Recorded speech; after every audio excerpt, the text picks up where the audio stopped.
Okay. Did it. Good job. One more grape.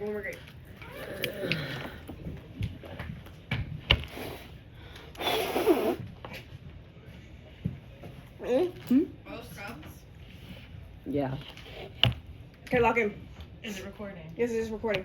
Is the sound quality good? Yeah, because we did a whole interview and now we have to redo it because Testing. John, do you have like a... It works. Okay. Just making sure. Okay, hello everybody. Good morning. Good morning. hi. It is, what's today? January 29th, 2026 at 8:44 a.m. in the morning on a Thursday. And I am here interviewing, you guys want to introduce yourself? Yeah, I'm Chelsea. I'm a chemistry teacher at Odyssey and a Tree Huggers co-advisor. I'm Marianne. That's it? That's what I said. Okay. You're right. So do you guys want to say, Chelsea already kind of said it, but do you guys want to say what you guys do for a living? Or like your occupation and like any hobbies you guys have in your spare time? Anybody? Don't be I shy. like to be outside. That's great. That works great. What about you, Marianne? I teach humanities. I am also the Tree Huggers co-advisor alongside Chelsea. I love outdoors. I love camping. I love reading. I love napping. Yeah. Yeah. So you guys would say you have some experience in gardening. Would you say that? Sure. Great. Great. Because otherwise this would not work. For what I do? So I have some questions for you guys today. But first let me tell you about my invention, what this is for. Hey. This is for my STEM capsule project. And for the project, me and my group have decided that we are going to try and create a floating biofilter garden, which is basically a floating garden that sits on top of water. We're thinking ponds, and it's going to help reduce phosphorus and nitrogen levels in ponds, and it's also going to improve air quality. So with this design, we want to ask you some questions that we think that you could answer, and we can use those answers towards making our design an overall better invention. So the first question I have for you guys today are you aware what phosphorus and nitrogen is? As a chemistry teacher, I certainly hope so. What about you, Marianne? Sure.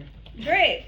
So what plant species would you recommend for a floating biofilter, considering their ability to absorb phosphorus and nitrogen? So what plants do you think that we should incorporate into the garden if we're trying to reduce phosphorus and nitrogen?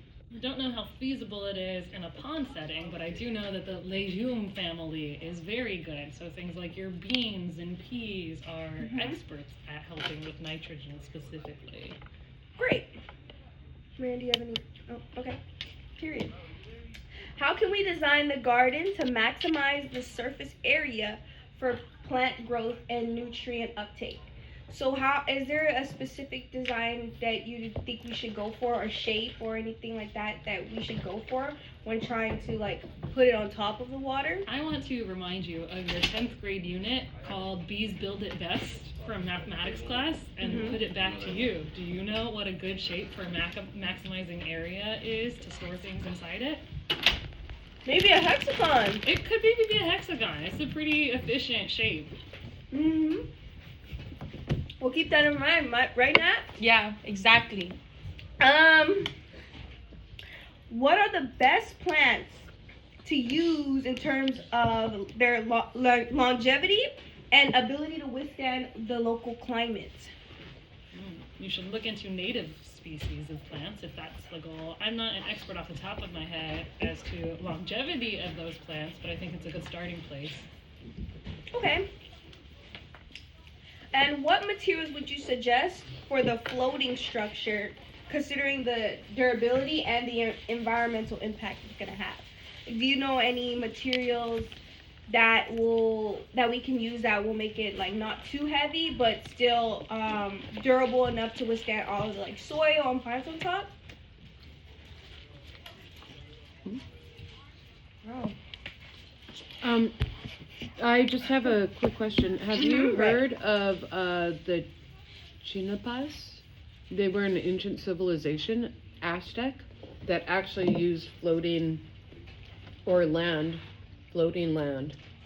on top of water to produce plants or to grow plants. Do you know any like that I can interview? Like are like It's a plant. Ancient It's a plant. civilization. no, I'm talking about like the people that would build these things. Ancient. How ancient? like their bloodline is no longer like. Ancient? The practice is no longer. Do we know like the I they do, like, a- don't know anyone. They didn't leave, like, a I don't design know map? any Aztec personally that is Mm-hmm. alive right now. Like that? I can. But yeah, my whole thinking is you should look into that and do some research into that civilization and see what they I agree. used and Yep. planted and were able to consistently produce. I agree. Because I think that will be helpful. Mhm. You know, we learn from history, and I think that's one of the ways that we can use, or you can kind of mold your project after what has already existed. One of my questions for you is, where would you do this on campus? We don't want to do it on campus. We were thinking ponds would be better, but the teachers keep pushing for us to try it on a smaller body of water first, like in a smaller pool. Are you a part of aquaponics? No, we one of our group members, Abby, she's not here, but she is a part of aquaponics. You know, that's what aquaponics is supposed to do. You can grow plants on top of water. I told him that. He came to me. I get it. You did not tell us that. If you told us that, we would have known this. Okay, they can hear you. We'll cut that. Thank you, Marianne, for that insight. Where was I? I don't know. Oh, what are the best practices for maintaining the garden, including watering, fertilizing, and pruning? In theory, if you do it right, you shouldn't have to do a lot of upkeep. Mm-hmm. You Oh. should be able to kind of use the nutrients from the pond water and the water of the pond to keep themselves growing. But it does depend on like if they are overgrowing, how are you going to access them and maybe cut back some of the overgrowth. I agree. Perfect. That's all the time we have. Shh. No. We only have like 8. We need one more. How often should the plants be replaced or maintained to ensure optimal performance? Do you think that we're gonna have to just like switch any plants out if we're using just like all native plants, or is there any plants we should be concerned about that's gonna need any extra help? It's going to highly depend on which plants you start with, how hardy they are, and just seeing, seasonally, like maybe if there's a ton of cold weather one winter, then they might need some extra help and attention, but you won't know until you get started with the project and what plants you're doing. There's a lot of factors that can affect that. Okay. Do your research. Last question we have for you guys today.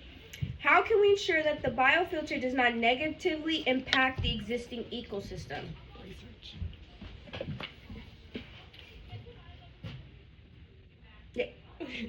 Wait.